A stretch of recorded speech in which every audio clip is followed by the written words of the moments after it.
Mr. Rabbit, the farmer.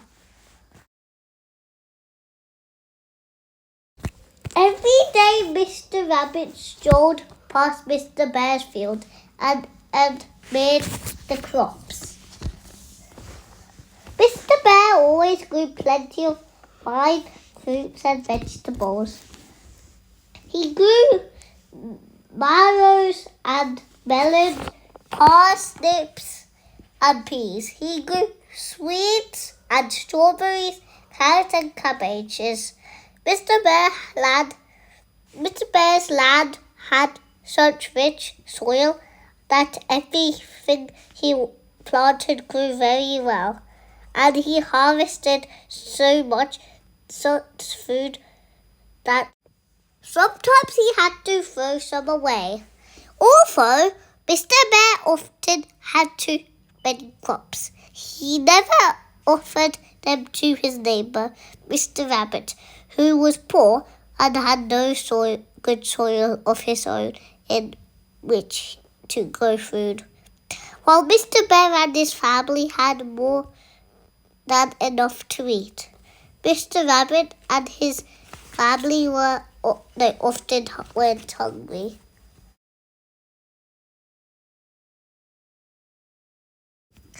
"What's for tea?" said the little rabbit. "What's for tea?" "Only one old carrot," said Mrs. Rabbit. Mr. Rabbit cut up the carrot into equal pieces and handed it out. "Not one old carrot again," said the little rabbit. "We hate those old carrots. That's all we have," said Mrs. Rabbit. Mr. Rabbit stood at the fence and looked at Mr. Bear's flourishing vegetable crop. "I wish I had some of this land. I could grow anything then," he muttered. "I could grow cabbages, barley beans, more cabbages, anything." Then Mr. Rabbit went back to his own stony patch of land and kicked at prickly thistles. "This is the only crop I can grow."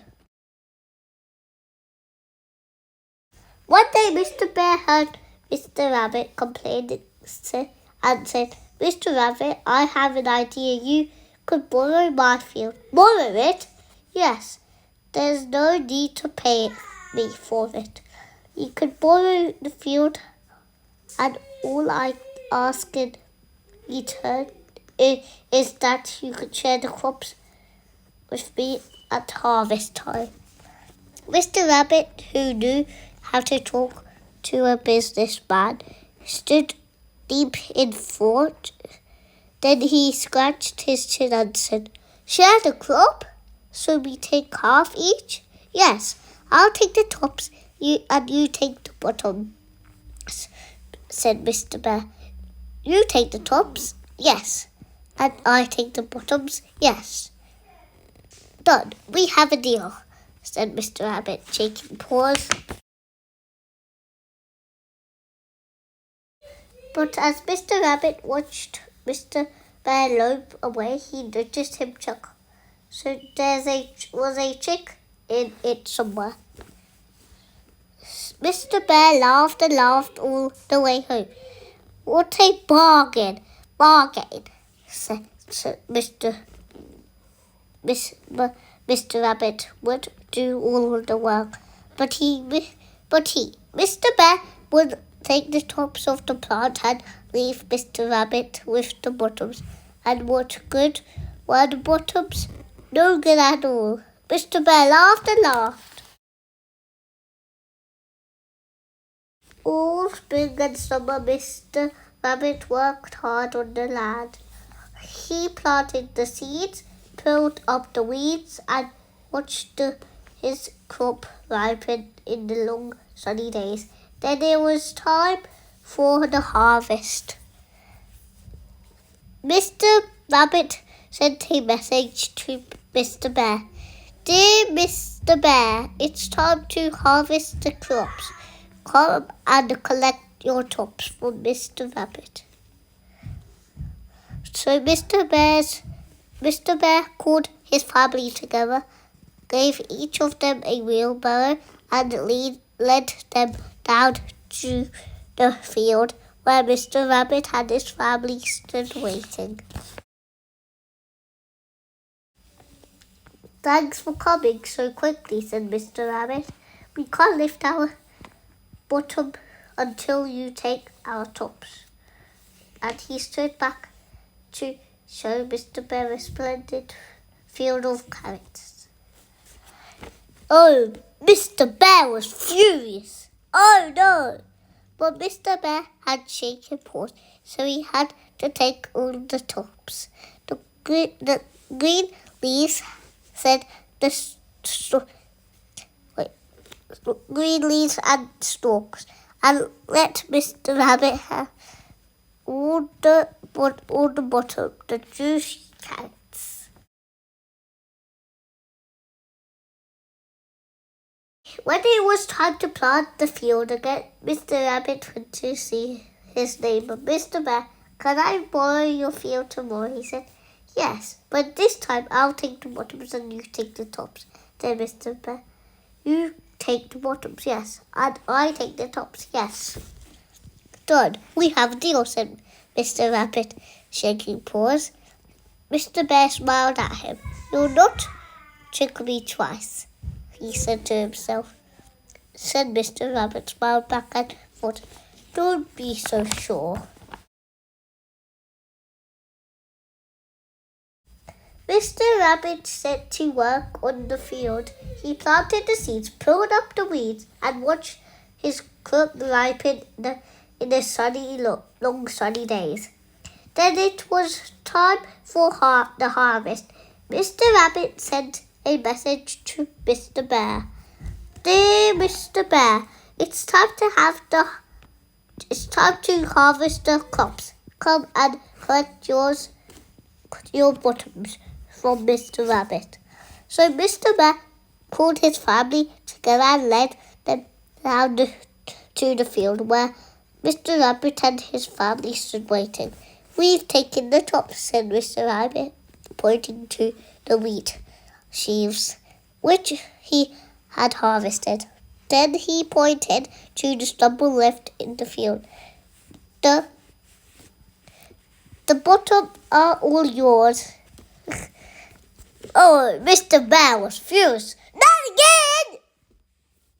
But he had shaken paws, so he had to take all the bottom, the stalks and the roots, which were good for nothing, and watch Mr. Rabbit and his family carry away the meat.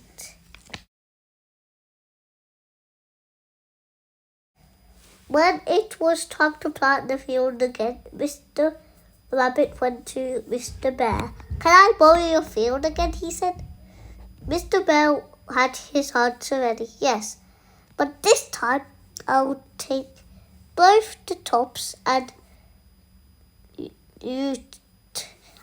the bottoms. You take the middles." "You take the tops and bottoms, yes. The tops, yes. And the bottoms, yes. And I take the middles, yes." "Done. We have a deal," said Mr. Rabbit, shaking paws. And Mr. Bear smiled at him. "You won't trick me this time," he said to himself. And Mr. Rabbit smiled back and thought, "Oh yes, I will." Mr. Rabbit set to work on the field. He planted the seeds, pulled up the weeds, and watched his crop ripen in the long sunny days. And when it was time for the harvest, Mr. Rabbit sent a message to Mr. Bear. "Dear Mr. Bear, it's time to harvest the crops. Come and collect your tops and bottoms for Mr. Rabbit." Mr. Bear called his family together and led them to the field where Mr. Rabbit and his family stood waiting with hand carts. As Mr. Bear came close to the field, he saw Mr. Rabbit and his family standing in front of a towering crop of sweet corn. But then he saw that the corn cobs, which grow in the middle of the stalks, had all gone. Only the feathery tops and the roots were left. "I'm taking the middle," shouted Mr. Rabbit, at the same time giving a signal to his wife. There was the rumble of cartwheels as she and his family began to cry home a magnificent crop of corn. We left you the tops and the bottoms." Oh, Mr. Bear was furious.